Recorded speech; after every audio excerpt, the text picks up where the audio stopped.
So thank you so much for joining us today. We are in week 6, and week 6 theme is building simple AI projects. So this is gonna cover like a general view of it, but the main umbrella is building simple AI projects. So we've been running this series from week 1 to now week 6, and it's been a pleasure you joining us every Saturday to learn, and also from our speakers sharing their knowledge and expertise with us. And today we have 2 amazing speakers who are going to wrap it up for us. So we've already covered the introduction and welcome bit that Lina has just run.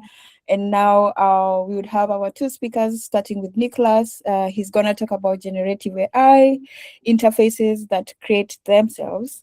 I have no knowledge about Angular, so I'm curious to learn something from scratch. And I have a lot of questions, so I'm ready for that. And then Sangalo, he's gonna take us through building brand presence at scale, automating social content with Gemini. And for those of us who are running social media accounts or just on social media, this would be a really helpful session for us to know what to do with AI. AI is with us, but how can we make it to a good use on automating social content? So also super excited for that topic.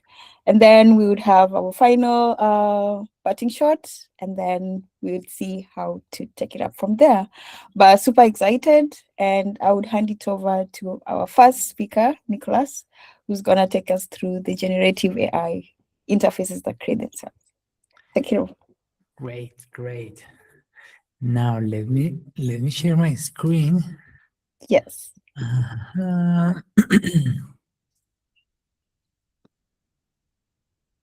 Perfect. Now can you see my screen? Yeah. Yes. Perfect. Let me start with that. Great. Okay, started. Hello everyone. For me, it's a great pleasure give that talk and introduce that topic because it's so interesting. And now, what is generative UI and how to integrate with it? Not with the Angular application. Obviously, today I'm going to implement that strategy in Angular, but it's possible to integrate it with any framework, yeah, in React, in Vue. Yeah, now, today I want to share with you how to implement that. I am Nicolas Molina, Google developer expert in Angular and in web technologies, senior dev in 𝗕𝗵𝘁𝗲𝗿. It's a content management system. I am Colombian, but I live in Bolivia currently. And in 𝗕𝗵𝘁𝗲𝗿, our mission is to empower global brands to manage the content at scale and build their sites. And as a part of my job is integrate in our platform this kind of AI chats. But now our next step is integrate generative UI according to the user needs, according to the context of the user to navigate for our platform easily. Now, the topic here is how to improve our experience in our corporate chats. Or under hood, I think, is text versus UI. Here, there is a good example because the right chat is a chat with charts, with cards to complement that information instead of using only text to represent that information. In the left part, yeah, the information is good, is the proper information, but it's not the best way to show that information for our user in our chats. Here, another example, the prompt is, I don't know, tell me about Paris, yeah? In the left part is information about Paris, obviously, but in the right part, complement that information with UI is improve our experience for our users. But how this works? Yeah, because normally in chats like a Gemini, Claude, ChatGPT, that experience is included. But how to implement that strategy in our applications, in our corporate chats? Yeah, there are 3 strategies, 3 types to generate that. and I'm going to split age strategy and finally a demo. First of all, the first strategy is static UI. It was called static UI, declarative UI, and open-ended UI. The static UI is the easiest ways to implement generative UI in our chats, because it works as a tool in your agents normally to connect your agents to external services. For example, to retrieve the weather in real time, you need to use a tool, yeah, and you need to declare a method with params with the proper return. In UI, express that UI is similar because you need a prompt, yeah, you need an inputs, and the render or the return is a UI. In that case, I am using 𝗕𝗵𝗁𝗁𝗂𝗃. 𝗕𝗵𝗁𝗁𝗂𝗃 is a great SDK to implement generative UI, and that library supports Angular, React, Vue, yeah. But the idea is integrate your UI as a part of your chat experience. Here an example, yeah. Therefore, or as a result, when you ask about the weather, yeah, in your AI chat, not only receive the text, receive a car component with the New York City, with the name of the city, with the temperature, with a proper icon, and instead of only use or respond with text. Yeah, in that case, our experience improve, and it's possible to interact with that kind of cards or with the UI. I think a good analogy for that is coloring book, because you need to define each component per each case, and AI fill that information, yeah? Fill the spaces, the gaps with your information according to user needs, according to the chat in your context. Therefore, I think that's a good analogy. And here another example. In that case, the user request is the stock price for Apple, and instead of response with text, response with a great car with prime history chart, with the price, even with a compare with a previous period, yeah, and that information or show that information in that way is better for our users. The second strategy is declarative UI, because the trade-off for that strategy is you need to declare each case. In general, when you have a lot of cards or integrate a lot of cases in your corporate chat, it's difficult to scale. But declarative UI, the advantage is not declare each case or error card, declare your design system, yeah? And blogs, cards, carousels, and AI choose the proper blocks to build on the fly or in runtime the proper UI according to user needs. That is great. Here it's because just you give a library and AI build your UI for you.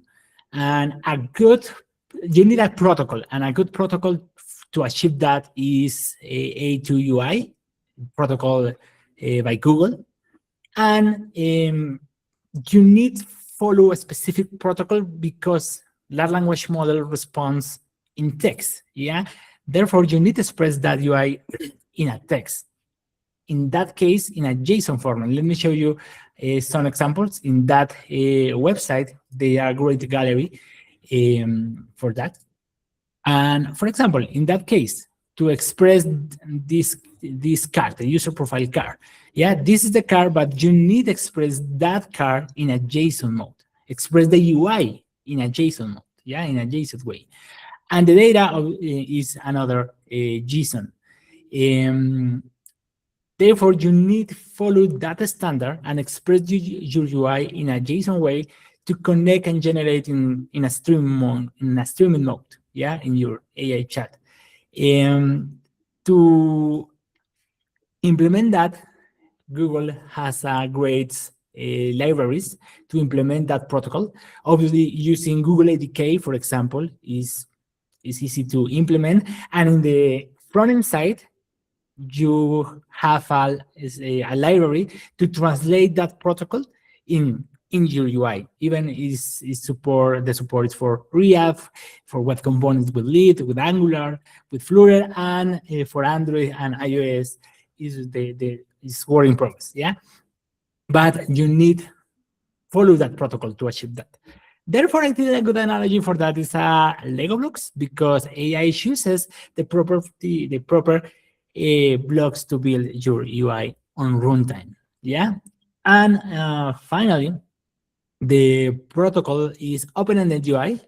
A good example for that is 𝗕𝗏, for example, because in that chat it's possible to interact with the Sangalo application in an embedded way. Yeah, because your chat is a host, but you embed that application, the whole application in your chat, and interact with that using MCP protocol.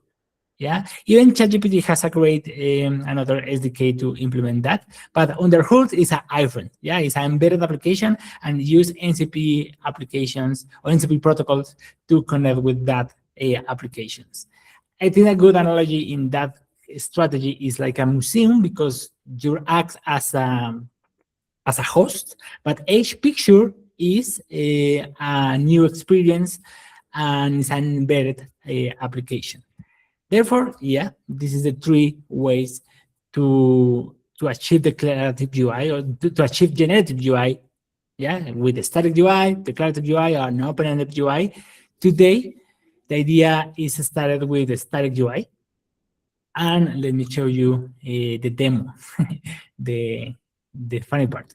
And our demo is using Angular and Hashbrown. Hashbrown is a great library to implement a static UI way. And I think I recommend start with the static UI because it's easy to implement. And with Hashbrown, it's easy implement or reuse your code base.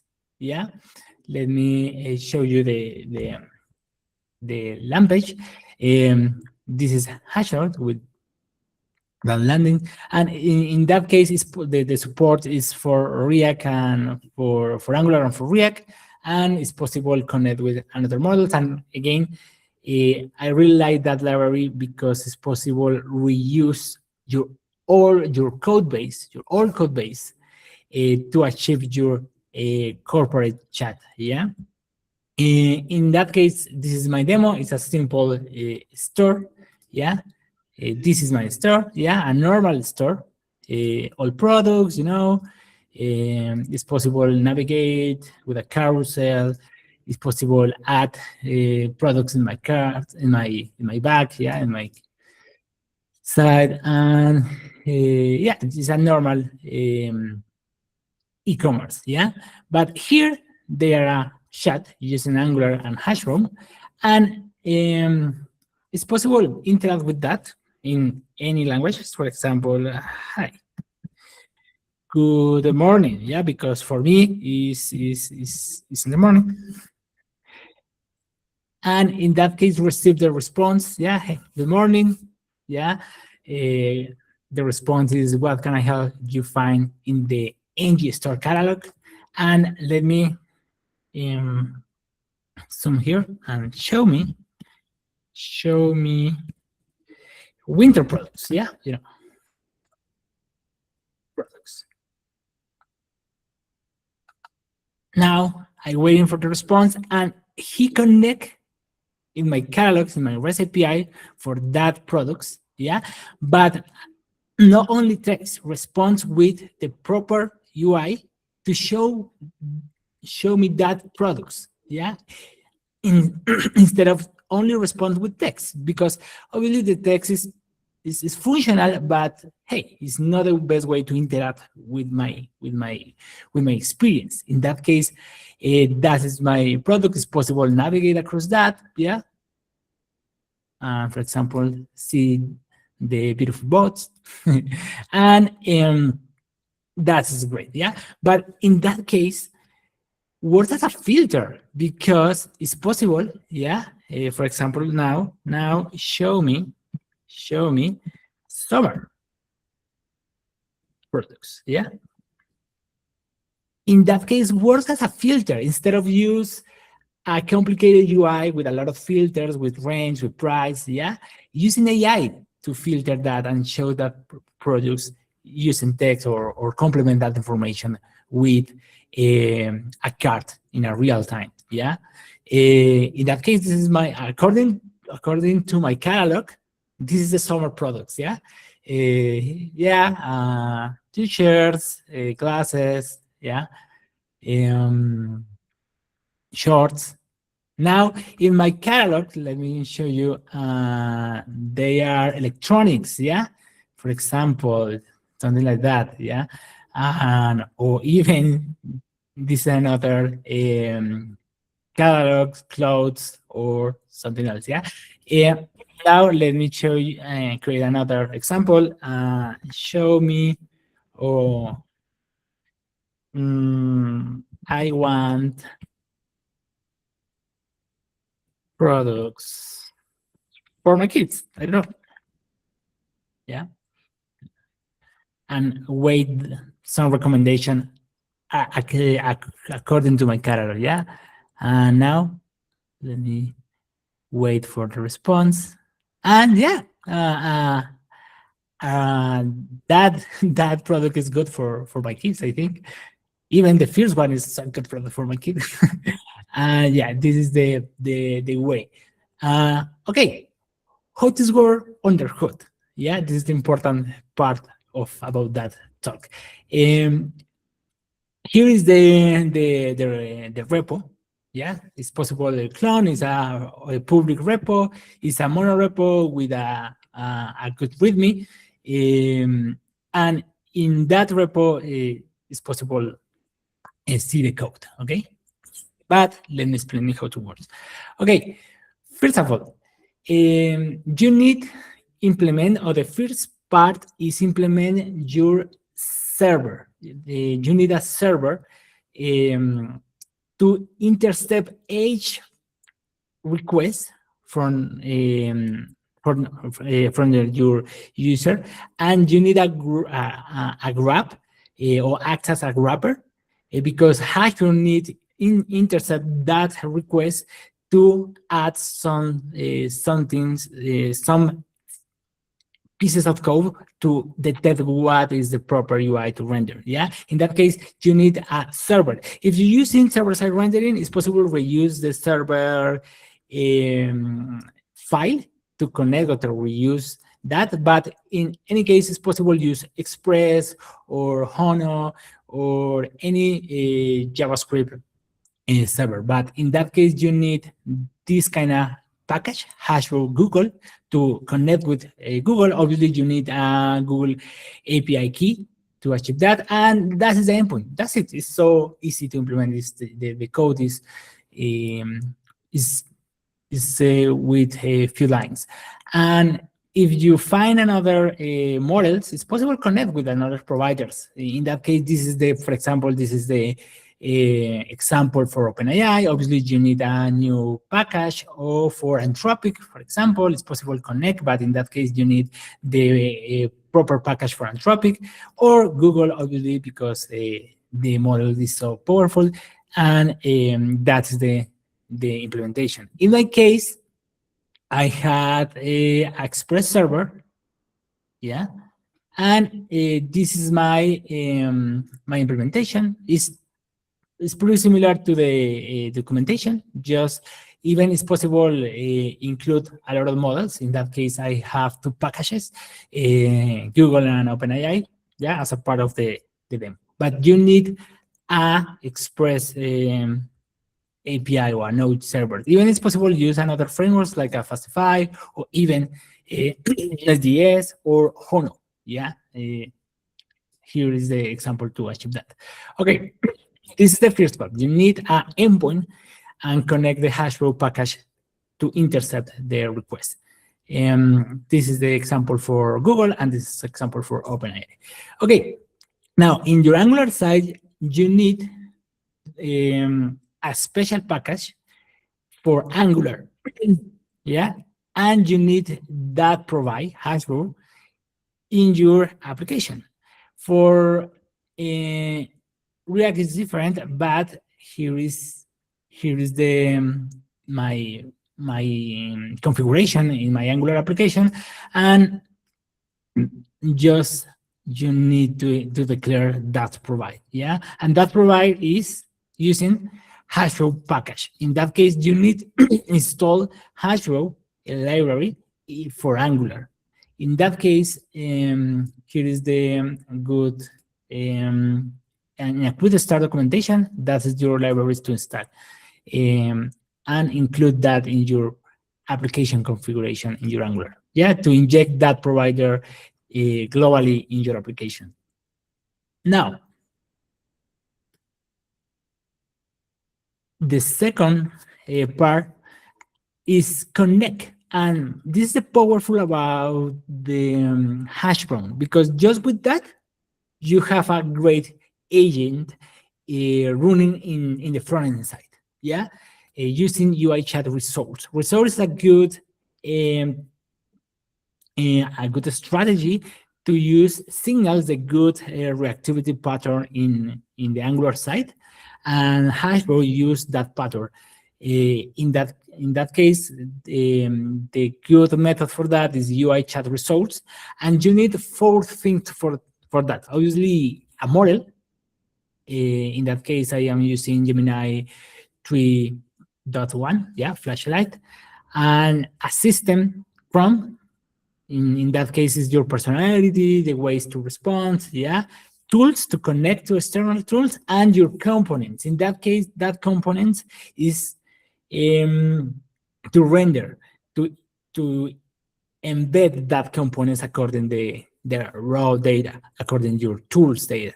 But in 𝗕𝗵𝗁𝗶, the configuration is that's it, just for attributes, yeah. And let me show you my configuration here. Again, that's my configuration. And this is the prompt. A normal prompt is a string, yeah, a big string. Hey, you are the end user assistant, yeah, with the context, etc. Yeah, but this is a normal prompt, a string, your system prompt. Now, the tools.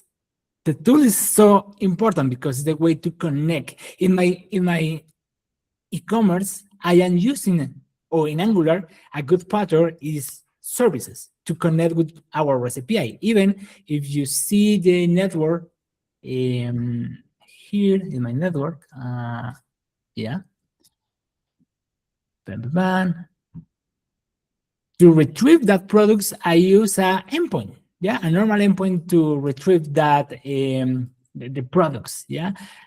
And the idea is reuse the same code base, yeah. In that case, this is my product service. It's a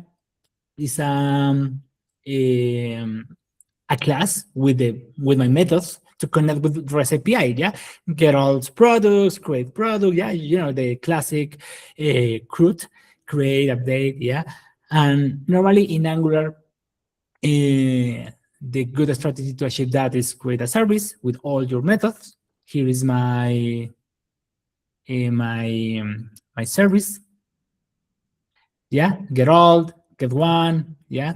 And that service is not only for my chat, it's for my application, yeah, to render the products, for render my e-commerce application. But with Hashbrown, it's possible to declare that tool reusing the same service, because with that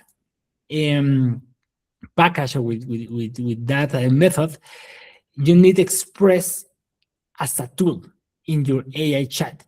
You need a good description, because it's the way to the AI model recognize, hey, I need to retrieve products. Hey, I use that tool because the description is key in that kind of systems.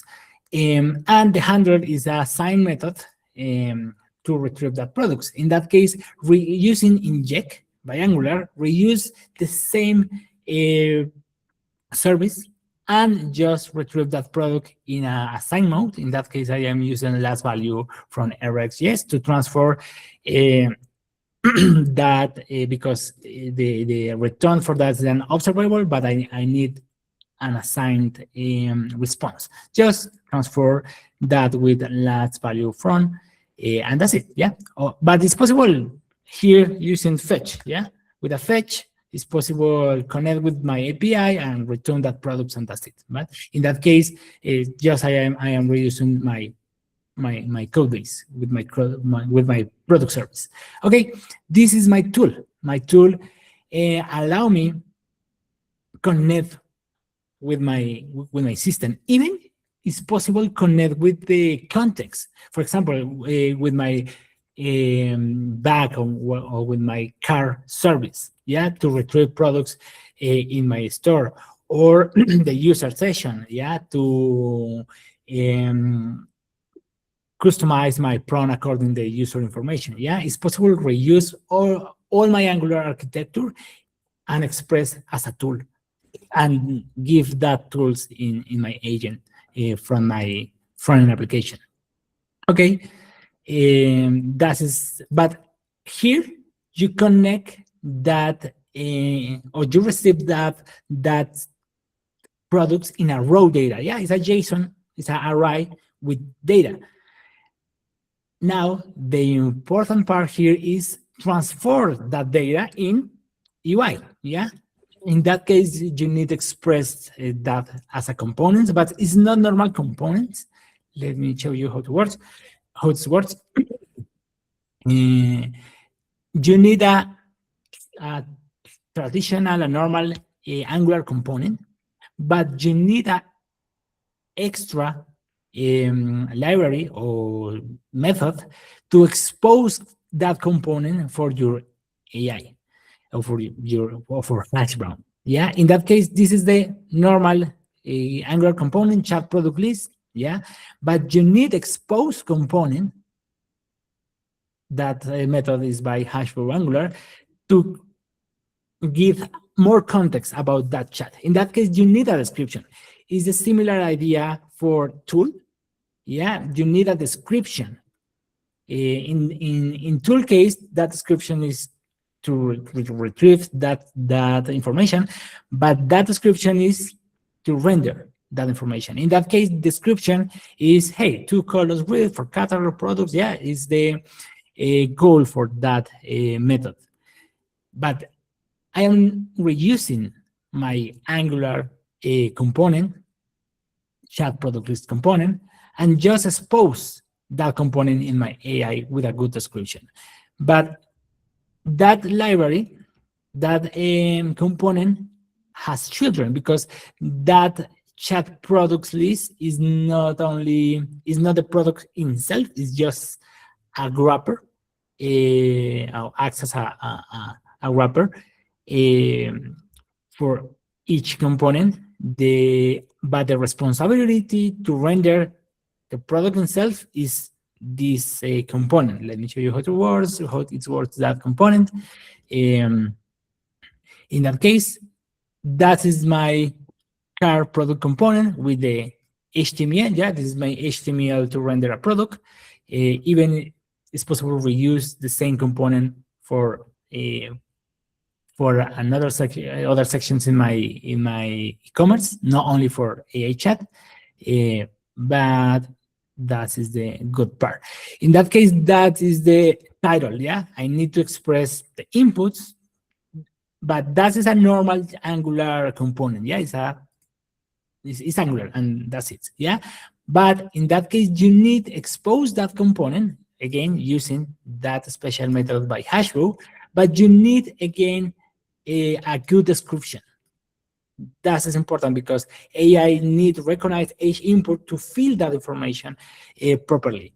Title, okay, product title from a catalog, price, description, image. Yeah, you need good description, and in general, a description for that UI and description for each input. Yeah, and now express that or include that components in your array components in your UI chat, and AI recognize according to your tools, according to your UI, according to the descriptions, what is the proper component to show according to user needs, according to the context in your UI. Yeah, and finally, how to render that. Yeah, because hey, I have this is the chat. Yeah, model, prompt, tools to connect with services, products. Even it's possible give a lot of tools, get products tools, get catalog tools, get section tools, yeah, get card tools, and a lot of component to connect with that. But how to render that? It's so simple, because that chat resource has a value, and a good attribute is a role. Therefore, it's possible in your render identify when the message is by user or for assistant AI.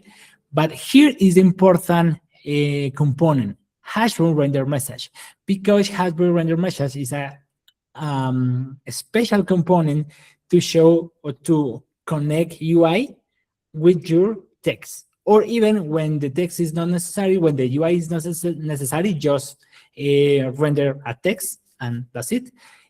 Or when it's necessary, render a card or something else. Yeah, but that component is so important. But in general, that's it. It's a switch to identify the role, user or assistant. In the case for AI, you need that special Hashbrown to render properly that UI with text. In my case, it's pretty similar. Yeah, this is the 4. Again, this is my chat resource. Is that chat? Yeah. This is my resource chat. In the UI, just I need to value and a 4 to render all messages in my history. This is the render for my user, and this is my render for my assistant or for AI. Yeah, and with some stages, but the important render is that component. And that's it. I think with that, achieve that kind of experience so easily. And again, it's possible including your Angular application, reuse your code base, because here I am reusing my product card components, my services, even handle the prompt in my from the front end side. In that case, this is a good strategy to implement, to reuse, or to integrate your chats, your AI chat, your AI agents in your application, but not only a normal or a traditional chat, just text, yeah, hello, yeah, with text, is the way to connect and show appealing UI. One more time, let me, hey, show me your catalog, yeah.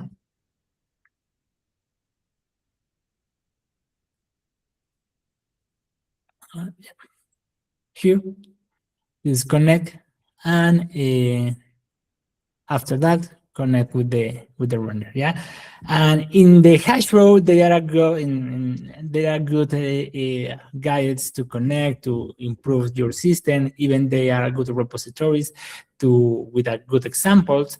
Or again, it's possible if you're using React, it's possible achieve the same thing but with React and reusing your Angular component, your React components. Yeah, and here is my repo for clone or for C, or even in internet or in LinkedIn is I am able to respond to any question about that. But yeah, now summing up, there are 3 types of declarative UI. The static UI is, in my case, yeah, I need a component per case. in my case, hey, product card component, catalog component, I don't know, my back component, I need the clear edge component. It depends on my needs, but is the easiest way to implement that easily. And with Hashbrown, it's so easy. But another ways to implement that is declarative UI and open-ended UI. Yeah, that's it. This is my thought about the generative UIs. Thank you so much for your session. And if you have any questions, feel free to write it on the chat. But that was amazing. I'm not an Angular developer, but I'm curious to explore this. And I had one question already, if Hashbrown is possible with other languages other than Angular. Yeah, but Hashbrown supports React. Yeah, with Angular and React is the option with Hashbrown. Only two, okay. Yeah, only two options. But with 𝗕𝗂𝗃𝗃, if you want another option, 𝗕𝗂𝗃𝗃 is another great option to implement a static or declarative UI, support the both strategies. And the 𝗕𝗂𝗃𝗃 has more languages, Vue, React, Angular, and it's possible to connect with another providers. But yeah, with Hashbrown is just with Angular and React, and with 𝗕𝗂𝗃𝗃, they are more support. There is more support. Yeah. Okay, thank you so much. Then it means we have to check either Angular or React. Yeah, but I'm super curious to check it out. That was a nice overview of your app. Is there anyone else with a question, suggestion, feedback? Feel free to write it on the chat for Nicolas. Otherwise, thank you so much for presenting. So I would suggest that you share with us your repo on the chat if we want to check it out, and all the necessary documents regarding that. And yeah, we'll check it out. Yeah, thank you so much. And then on to the next part of this session. I'm gonna share this again.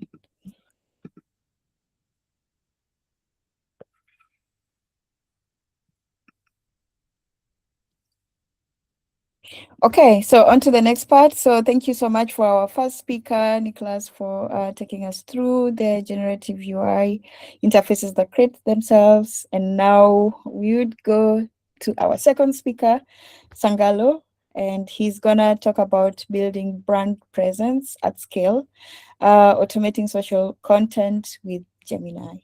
So Sangalo, if you are here with us, take it over. And to you, our participants, feel free to write your questions on the chat so that our speakers can take a look at them. And also feel free to connect with them on LinkedIn or any other social platform to reach out for further questions. Yes, I would hand it over to you, Sangalo, now.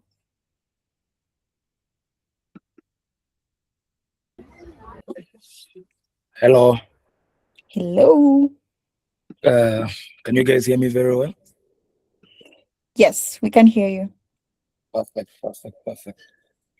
So let me look at my session draft, what I wrote. Why did I write exactly? Okay, so I think I wanted to show you, oh yeah, so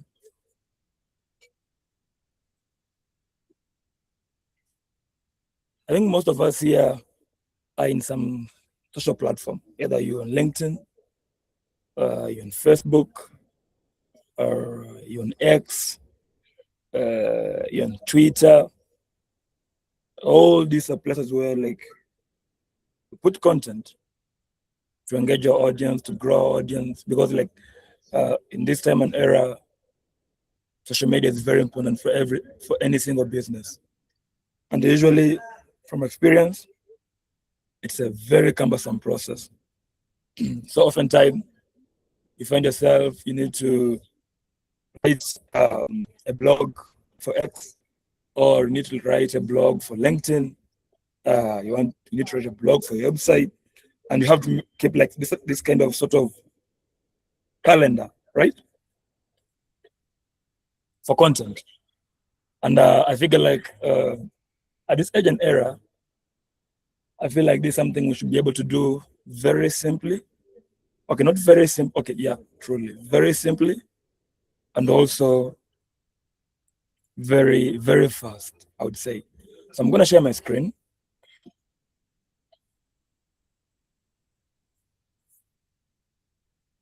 And can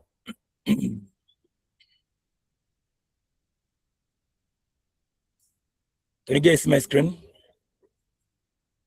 Yes, we can see your LinkedIn. Yeah. So that is like, I was trying to show like, these are some of the places we put content, right? LinkedIn. Yeah. We have YouTube. We have YouTube. This is my, okay, don't follow my YouTube, but it's like YouTube, all this is content. Brands are putting here content. And then we have X, so many places. But now comes the time like, for example, me, I'm in tech. I'm a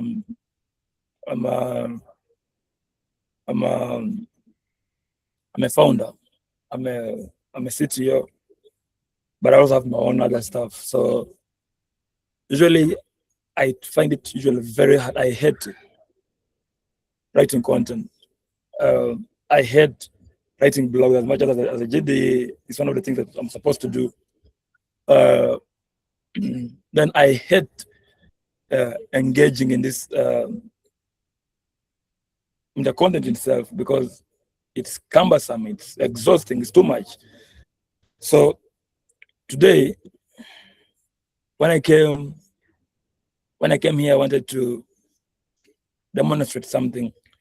We won't see too much code because like what I want to share is I want to share like an idea of how things can look like, and then what you guys can actually also do in production. So I'm gonna give you a case study of the kind of situation I had. So I had a friend where when he was in the business of storage. I don't know. Okay, business of real estate. But again, part of this is like there's real estate in so like Airbnbs, resorts, people are getting in. Then there's real estate in you have storage units, and then you're listing them off, people to come and enter, join, and stuff like that.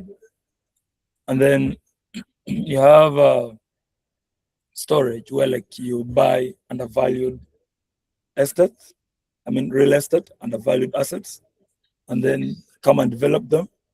Then you flip them for more money. But now you hit a ceiling. You find out, okay, I need to scale this side of my business where I'm buying like undervalued assets, spin them up, flip them up, sell them. So I need to build a new part of my business where I attract investors. And then your target is not VC money, but people who are interested in investing in stuff. So you begin teaching people how to invest in real estate, in self-storage. And then you find out the best way you can engage with people is YouTube. You need to make YouTube content for people to go view. You're telling them about what to buy, what not to buy, what to sell, what not to sell, how you can find out a real deal. For example, I want to buy an asset, a storage asset. Then you find out that in this area, there is some environment rules that prohibit you building some certain new in some way. So if I'm a new investor, I won't know this because I don't have the information. So this guy's whole brand is built on communicating this information, teaching people. But then now you find out that now YouTube isn't the only place you want to put this content. You find out you need maybe to write posters on LinkedIn, post on LinkedIn. You need to write X threads. You need to write articles for your website to drive traffic. and then articles to put on Medium and Substack. Now, these are like 7 different channels of content you need to put there for your one single brand. So you find that you have to do this over and over and over again, and it's cumbersome. But again, you have one source of truth, YouTube. So I'm going to show you something.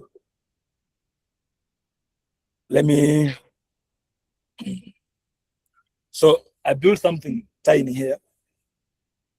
So let me see. Yeah, I think this is the demo version I wanted to show you. So I built something tiny here. This is called, we're calling it this place to build content. And the concept is simple. Me as a user, have my brand, my one single brand, and I'm mostly getting content from YouTube. And then from YouTube, I want to transform this content into posters. I want to make articles. I want to make PDF reels. I want to make threads. I want to make LinkedIn posts from this content. And because I've already spoken about this thing on X or on YouTube, I don't want to go remake this thing again. I want to find a way that I can use AI to build this for me. So I used a couple of technologies for this. So let me just give you a run. So this is the usual, the front end I'm using. I'm using React.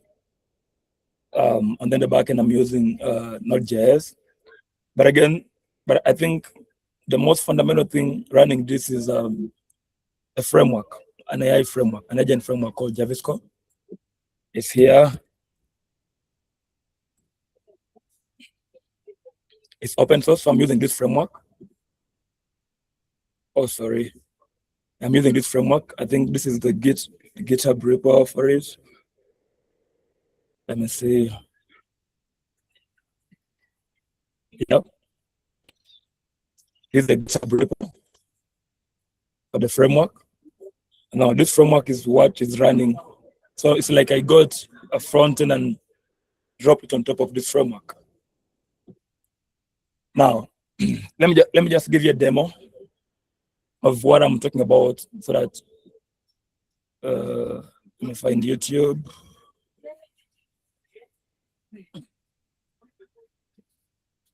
So this is YouTube.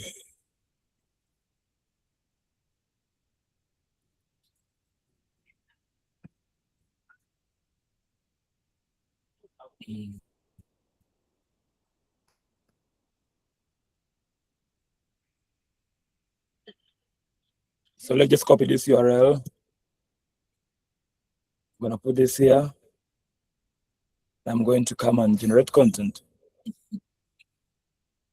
So what is happening? I think you can see, or this is using Claude, but that's okay. I'm supposed to be giving a demo on Gemini, but let me just first give you a demo on how this is working before we can even go the model we're using itself. So these are agents. So the first thing that happened here, I think you can look at the log here, is I went and first extracted this transcript, got it, then I applied the persona, AI persona, then I began writing the content. An article actually here, I'm not writing an article based on this YouTube video.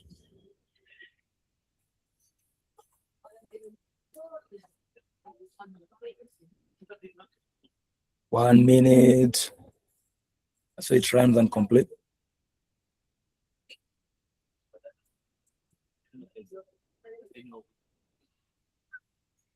I think you can look at this. We are seeing this Oscar, and there's 𝗕𝗿𝗏. I think we shall get into that later.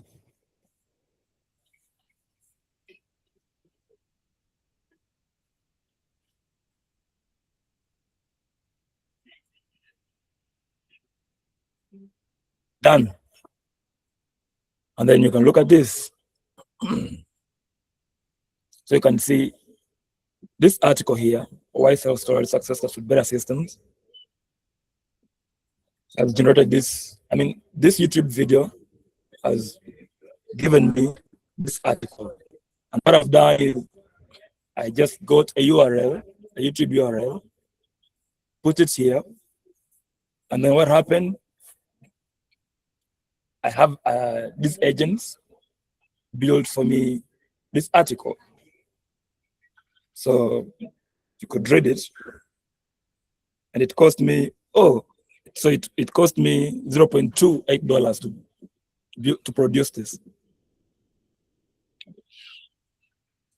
So this is an article.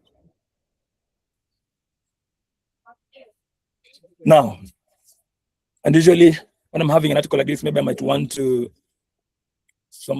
have some sort of thumbnail or a cover image. So I come in here and I have another agent that is generating a cover image for me. Yeah, this is it. Maybe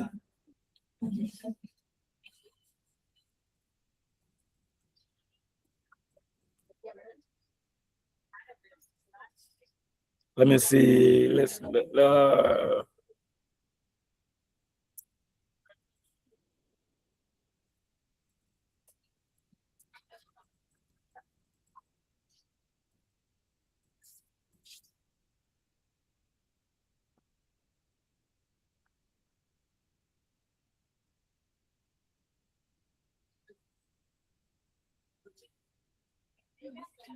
Okay, so I'm telling it, add a minus the and then maybe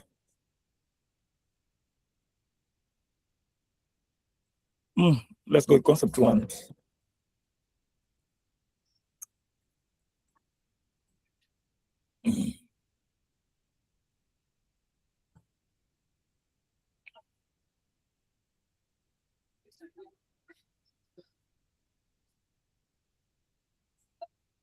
Nice. Twice I said and say, this is actually what I want to see. I choose the image, I approve. And the image comes in here. And now the next thing for me is I look at this, I feel this is okay. If I want to edit,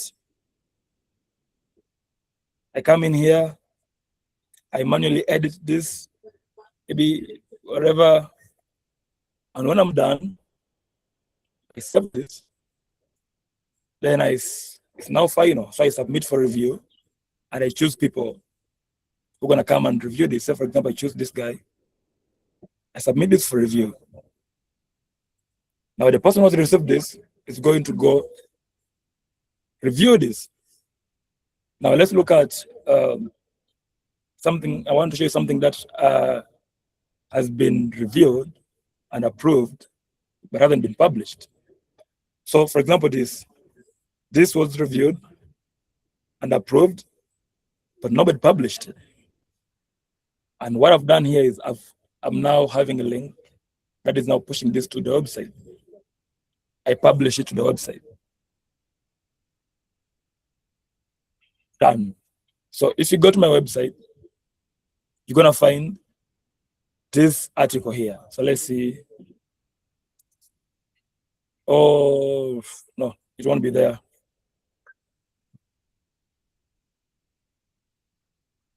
But I think you folks get like the idea of this whole thing. So what we did was we had original content on YouTube. We came in here, put in a link. We pulled the transcript from YouTube, and then we created an article that we are going to publish to our website, either LinkedIn blog or whatever. And by doing so, we're engaging our people. But now, let's now look at the macroeconomics of how this came to be. So the first thing first, I figured for any agent or for any language model to give you what you want, it must have context of what you are as a business or what you are as a person and what you want to get from it. And this is one way you can do this is I have something here called a brand voice that all my agents have. So this is like the system prompt. And I'm telling it, this is what I want. The voice, you're patient, you're accessible, you're beginner aware, you are an educator. So I'm telling this entire system, you are an educator. Your job is to educate my audience.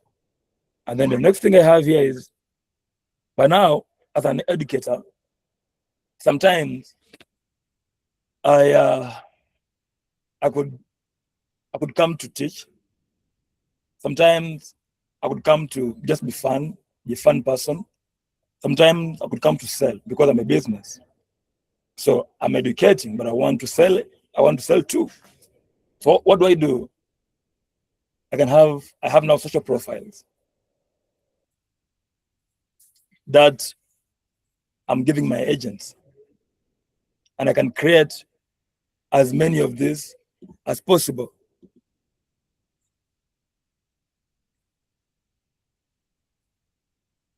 I can create as many of these as possible. I could call this Sangalo 𝗕𝗵𝗁𝗀𝗀𝗀𝗀.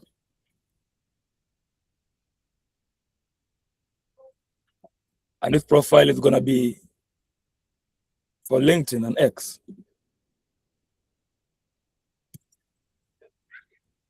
And instruction is just fun. That's the profile. So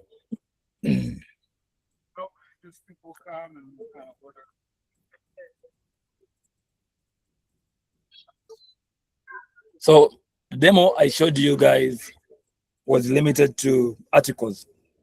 But again, we often have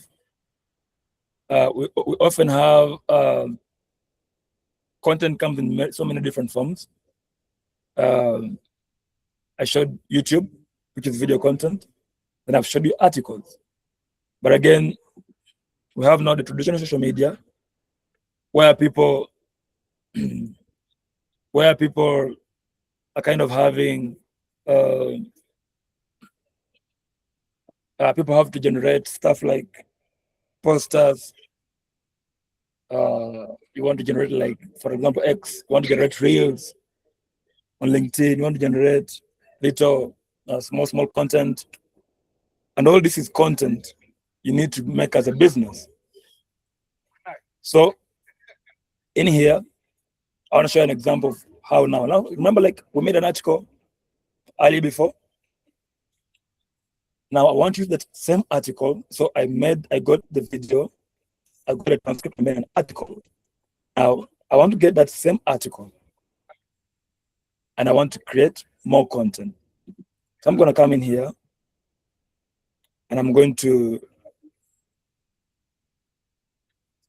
pick this article and I'm going to come in here. So let me choose this profile we just made. And the post of the goal is I want to inspire. And then for this, I want to generate a PDF carousel. And the design template is, let me use this design template. And then I'm going to say, draft the LinkedIn post. So you can see here. So here you can see there's an agent called Loki. It's writing the slides I'm gonna have. And yep, it takes me now to a canvas where I can chat.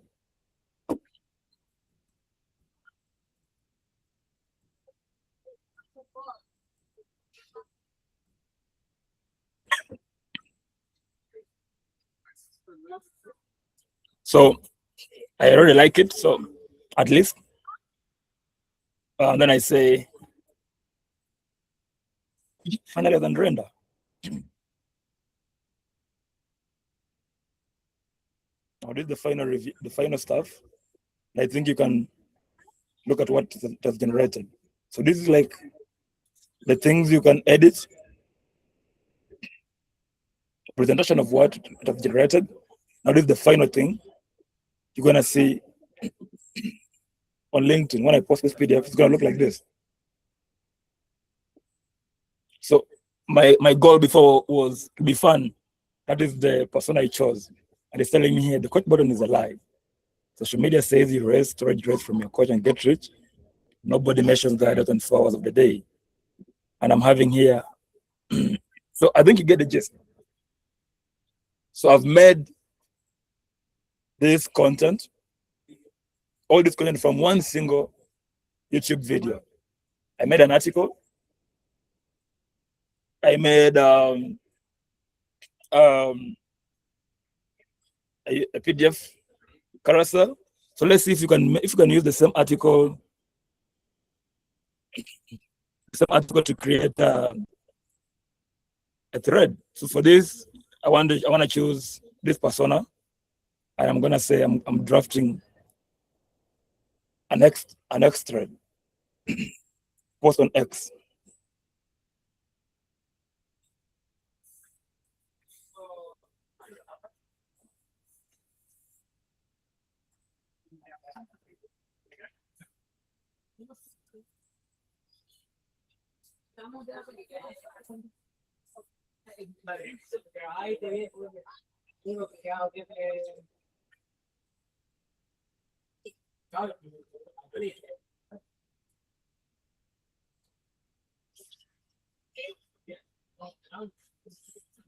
Perfect. So I have a draft here. I'm looking at this thread, okay. Yes, yes, yes. I finalized this. And I have my thread here. I could come, now this is now my library where I've kept all my content. These are even some of the posters I've made with this tool. And all this is AI generated content, even the posters. I just have tools that have defined my brand presence. Like this is my brand, and I want it to look like this. These are the colors you're gonna use, and even the tools.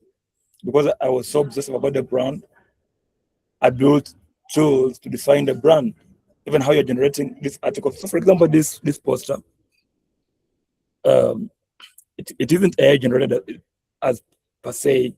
Instead, the content is AI. But again, the poster, it's the template. Having this is a template I built with code.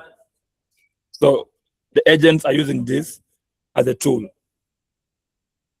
Now, back to where we were. Now let me talk about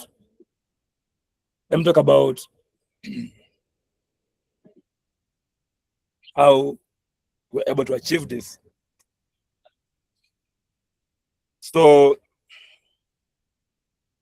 I didn't make a presentation to show you the technologies I used, because I figured like showing you what is happening could communicate far better than showing you my code, especially here, and showing you my code here.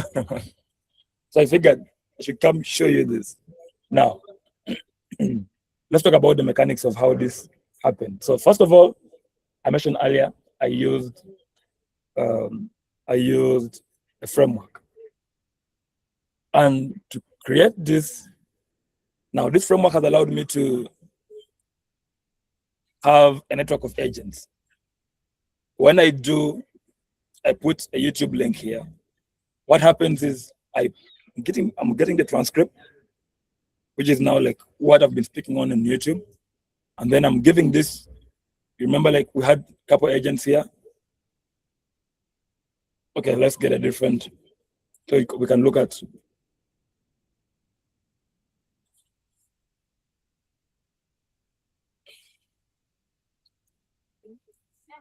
And I had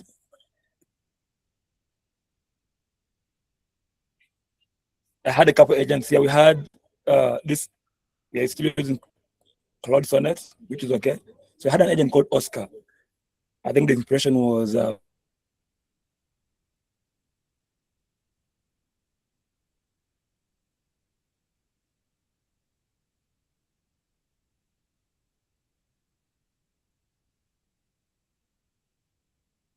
is a network error problem. I hope I'm still. Yes, we lost you for a bit, but you're now back. I'm now back. Oh, perfect. Okay, so let's redo it again. So this agent is writing the content, but again, it's getting the content from my information I've given it. And then when it's done, it passes over this information to another agent. I think it should be the next step here. The agent is called 𝗕𝗵𝗁.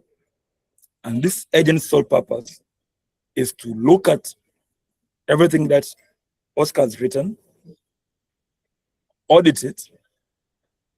I think maybe I can show you that. Let me see the source code.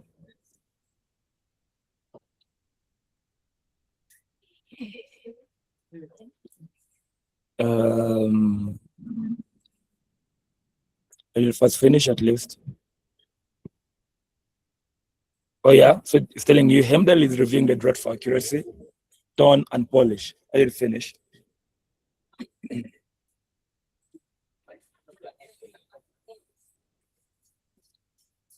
Done.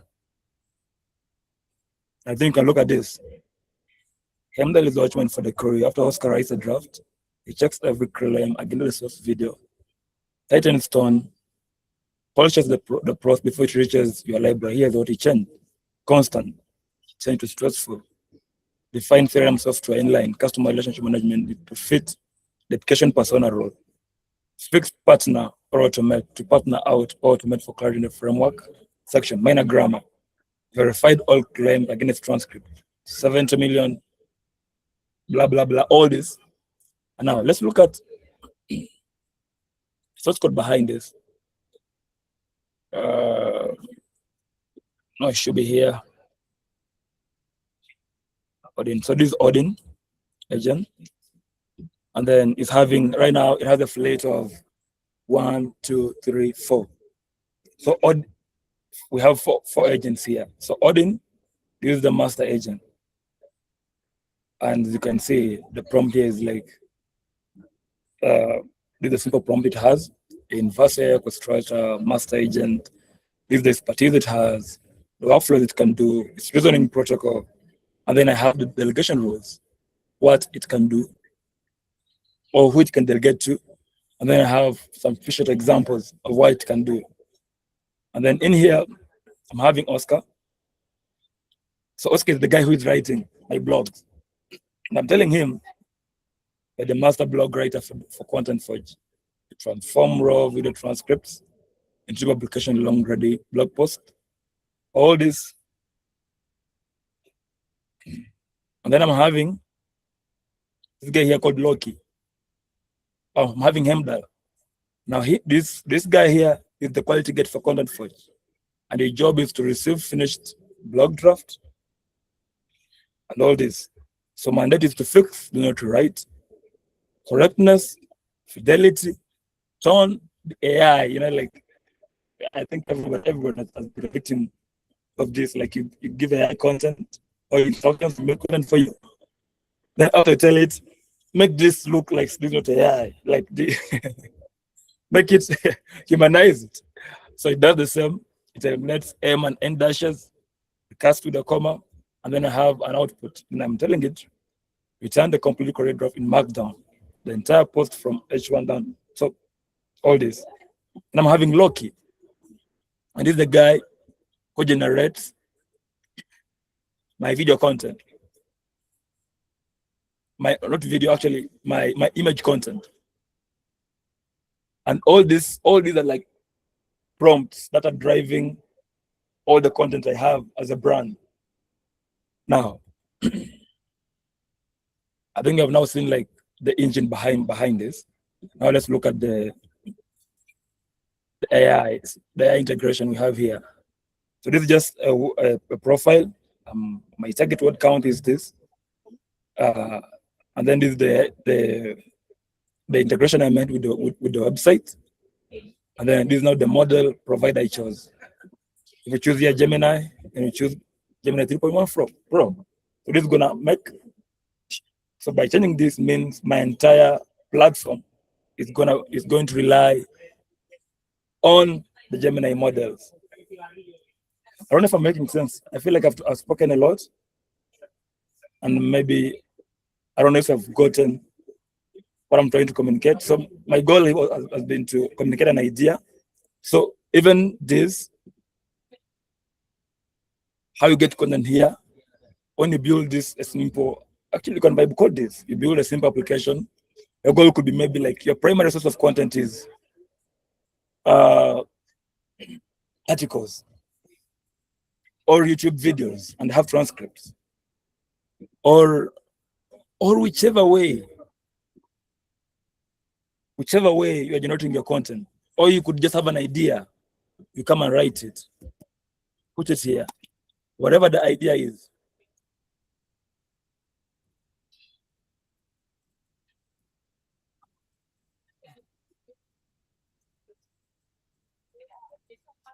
And then you now just come and choose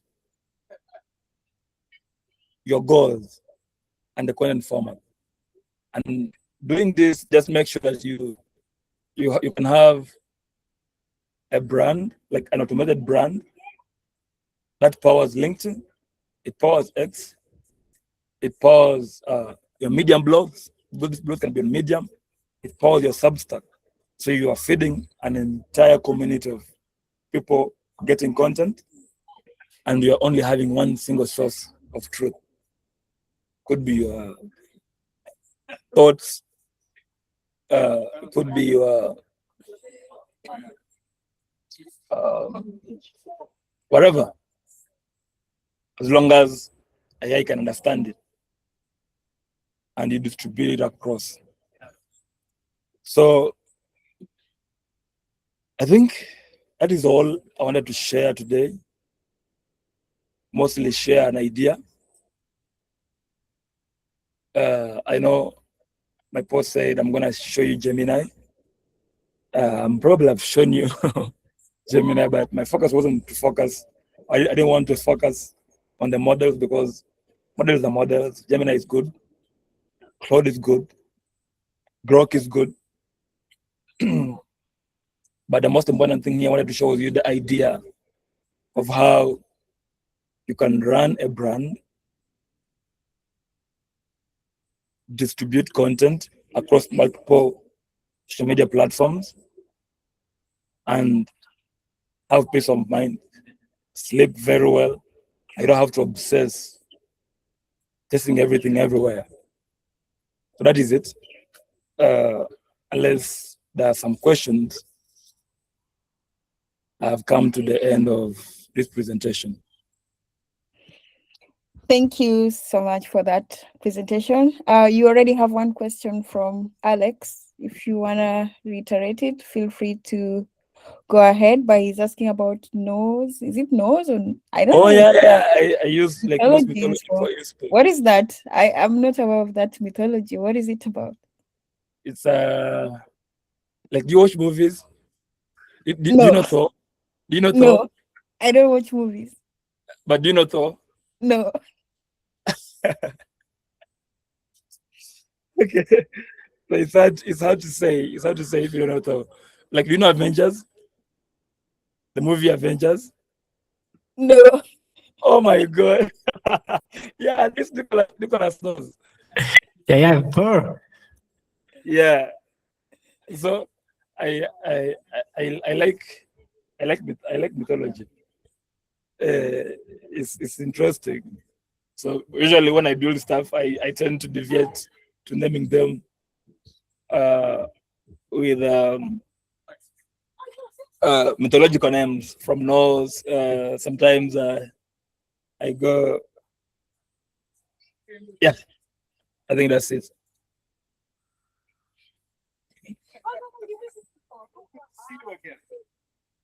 Okay, nice. I also have another question. If there is no other question so far, but I'm kind of interested in this workflow. Okay, so you've generated content from YouTube or from your article and the carousels and what. Do you also have a pipeline for automatic posting, like across all the platforms? And my follow-up question would be, okay, so once you post on the social platform, do you care about the algorithm? Because I think this is one of the things people complain about on socials sometimes, that sometimes when the algorithm is not on your side, you can post your content, but no one would see it. So how do you handle that as well? Oh, so that's actually, you asked 2 questions, right? Yes. How like I post. Okay, I showed you an example of how I post it on the website. Yeah. I already have an integration, so I just click and then it pushes to the website. But now, for the purpose of this demo, I didn't really integrate LinkedIn, but I checked. I found like LinkedIn has like, you could build a LinkedIn app that interfaces with your small application that pushes this content to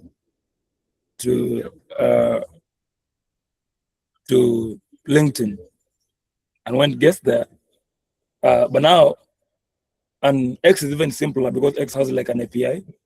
An X API you can actually use to push these things to your brand. But now about how the algorithm, tracking the algorithm. No, it does not. I don't. It doesn't do that because that would mean you would. That would be some. I think the other tools built for that for content. I think things like Metrical. But I think for you as a business person would be like, you focus on, as long as you understand your brand, then you understand your audience, and then you learn, because like your brand voice is not stuck in stone. It's a prompt. You can always come and change it to fit with the audience and the feedback you're getting from the community or the people you're speaking to. So that is, I would say, would be the best way I could handle that. But maybe in future you guys can actually go, somebody would love to go build something similar to that, then it work perfectly. Okay, great. I also have one last question. For the audience, feel free to write your questions on the chat. When you are demoing, I saw that little note that said it costs $0.28. So where is the cost coming from? And are you getting charged for this entire workflow? Oh, okay. Let's see. Let me still share my screen.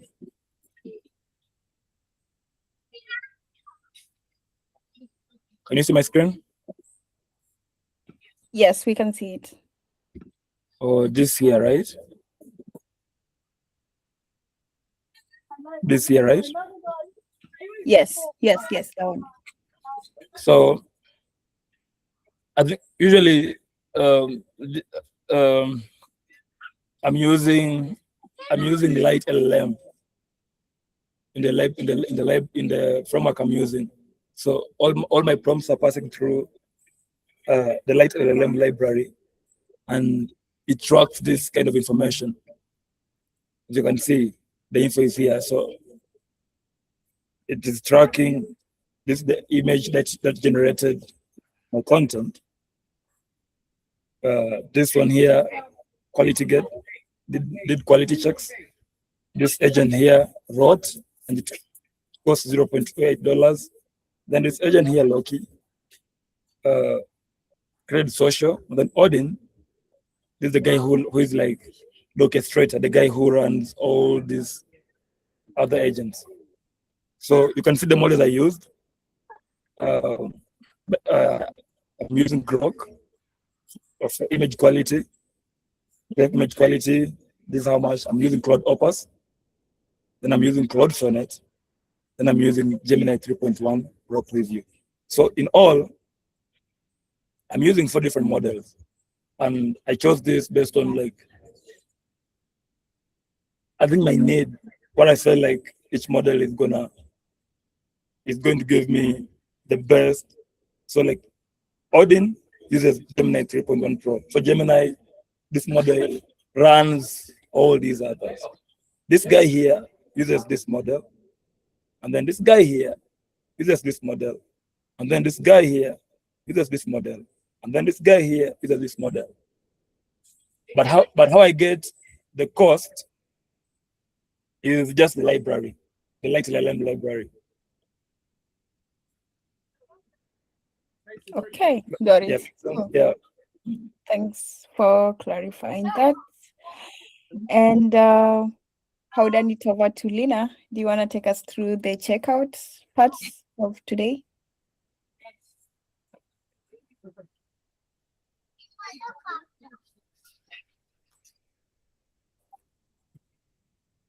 Lina, if you can hear us.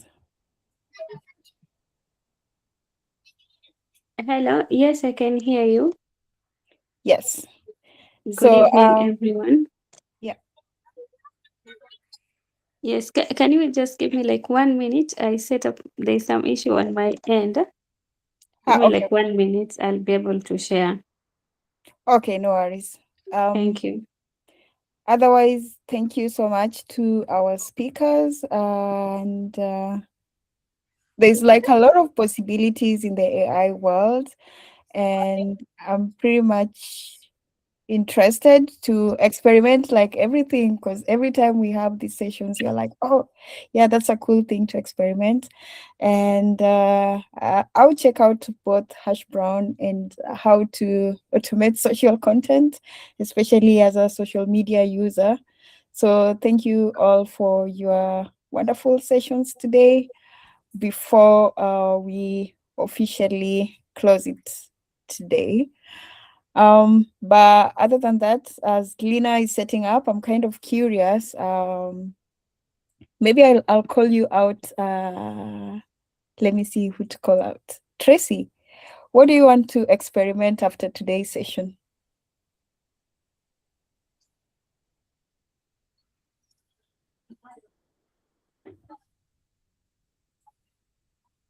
Can you hear us?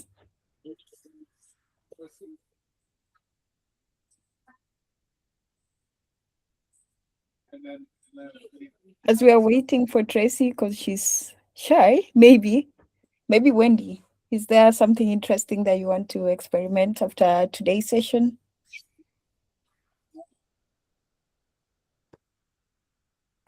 Hi, Maureen. Pardon, I didn't get your question. Yeah, so I was asking, after today's 2 sessions, is there anything interesting that you're planning to experiment on your side as an individual? Yeah, a number of apps I have in mind I want to create. I think with the shared materials, I'll be able to review also, and it will help me publish the apps and actualize them. Nice. Thank you so much, and looking forward to your apps and to seeing how it turns out. How about you, Faith? Is there anything interesting that you want to experiment? Because I know you're more on the security side of things. Is there anything related to this that you want to merge with the security part of your workflow? Oh, yes, sure. So I've been trying to find ways on how I can automate some of the tasks that I do on a daily basis, security-wise.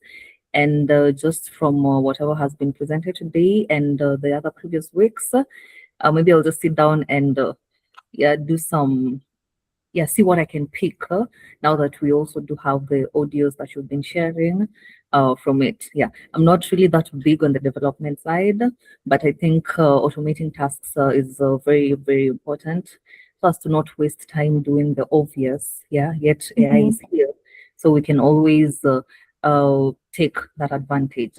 So I'm pretty sure I will build something. Initially, when we started, I wanted to build like an AI agent, something that I can use in-house instead of using the GPT and the whatnots. So wish me luck. You have our luck and all the resources from our speakers to get started. Thank you. Yeah. Are you ready, Lina? Yes, I'm ready. Thank Oh. you. So, oh, maybe like, can I answer? I think there's a question for me from Sherry, the chat. Oh, I said to type it, but I would rather just speak. So, Cheryl is asking whether writing the content up, I just used agents and prompts or the source code. Actually, Cheryl, I would say 95% of it is code. Yeah, 95% of it is code. Then the rest is prompts and the language models. So, but for me, it was fast to build because I was web coding the front end, and because like the core engine behind it is like an agent framework. There's something people have already built the software. For example, those agents, like they talk. There's some sort of P2P communication. All this is software, and the framework I'm using powers that whole interaction. So there was so much software built, but I didn't build any of that. I just got the framework, chose the mode of the framework. Then I built the system prompts for my agents. Then I got the master agent, told her, this is the boss of all the other agents. These are the servants, and these servants do ABCD. They can talk, they can interact. Now begin. And then they began. And then now, the other things I just did was building tools. For example, to get the transcript from YouTube, I built a tool that the agent uses. Actually, no, that's not like pure software. I just have a software that just pulls the transcript, then gives now to Odin, the master agent, which now distributes to the other agents. And then the other part of like the PDFs, the posters, that is, I looked at the brand I had, because when you give an agent right now, like visual agents, like you're giving it stuff to generate a poster or an image, every single time you talk with it, this is going to change. But now for us, we are a business. We have a brand. I want you to stick to my brand. So instead, I built templates that define how I want my posters to look like, the colors, the font, the sizing, and even how I want my YouTube posters to look like, or my YouTube carousel to look like. And now this agent, so in this case, for example, Oscar goes and generates the content for the poster, then gives it to Odin. Then Odin looks at it, it checks the goal was a poster, says, okay. And then in the poster, they chose this template. So it picks the template, slaps the content on the template, and gives it to me. So end of the day, there is agents, there is prompts, but there's a lot of software. Does it make sense, Cheryl?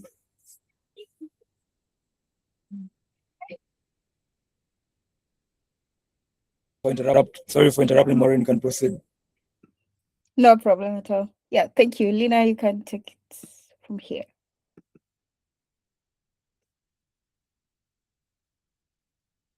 Okay. Thank you, Maureen. And thank you, everyone, for staying till now. Yeah, so we'll quickly go to our menti.com so that we can wind up. Okay, so quickly from the same link, you go to menti.com.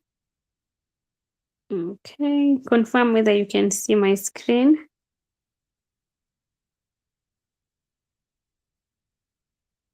Are you able to see my screen?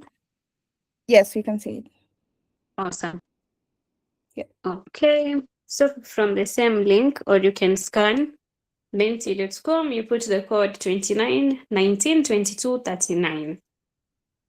So let's have people joining quickly, and then we can wind up and check out rather.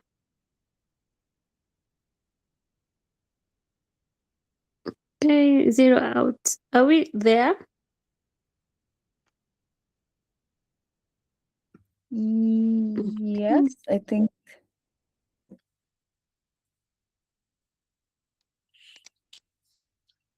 Okay, so what has happened to my screen? Just a moment. Okay, where do I exit? Sorry, guys. Those are technical challenges on my end. Sorry. Okay, yes.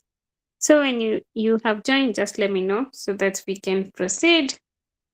So what stood out for you from the Tambua Build with the AI sessions from week 1 all through until week 6, the semifinals? So what stood out for you from the Tambua Women in Tech?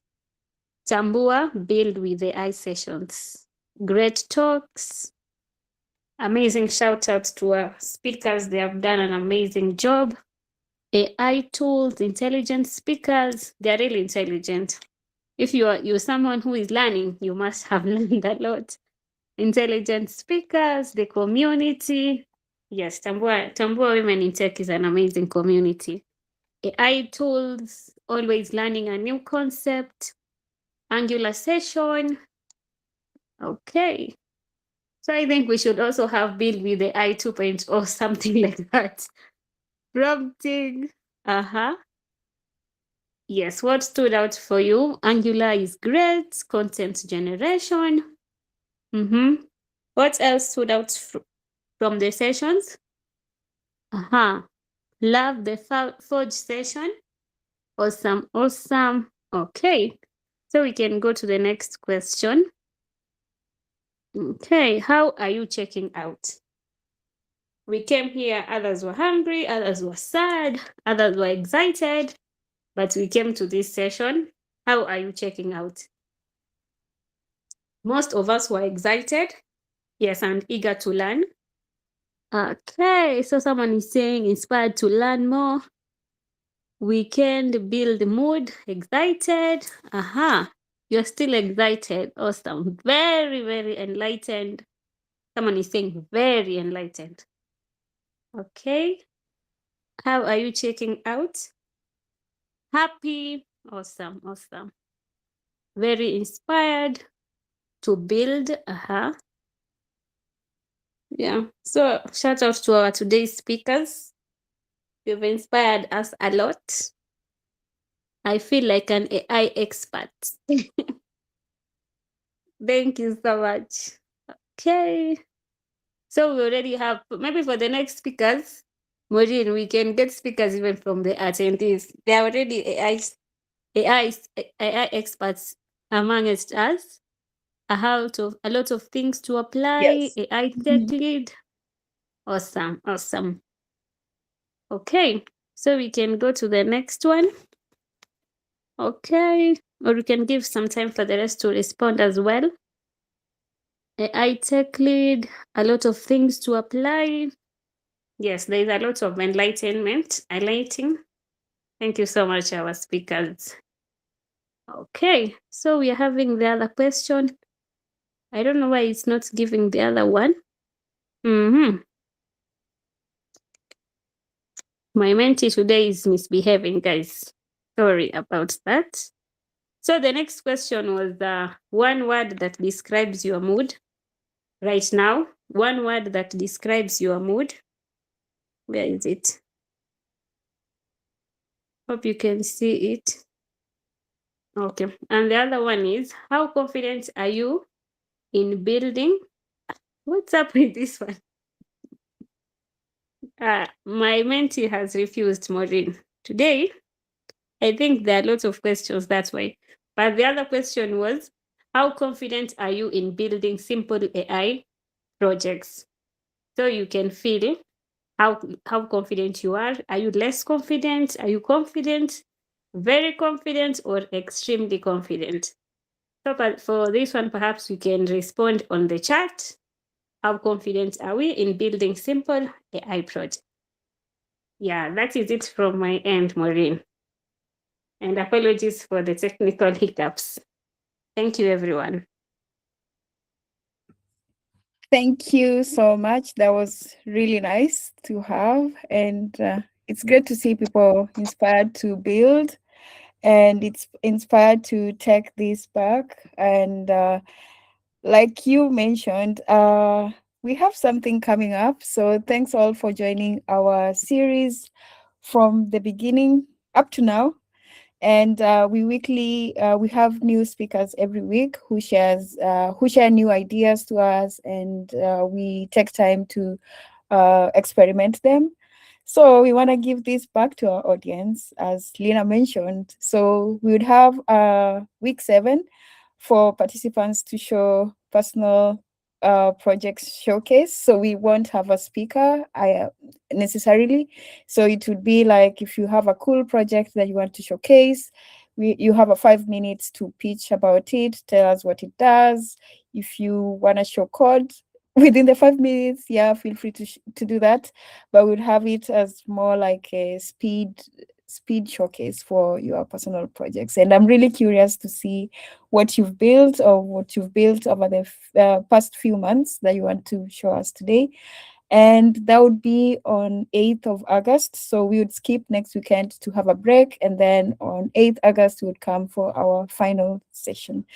And for today, thank you all for joining, and a huge appreciation to our speakers, both Nicolas and Sangalo, who did amazing job to present and share with us.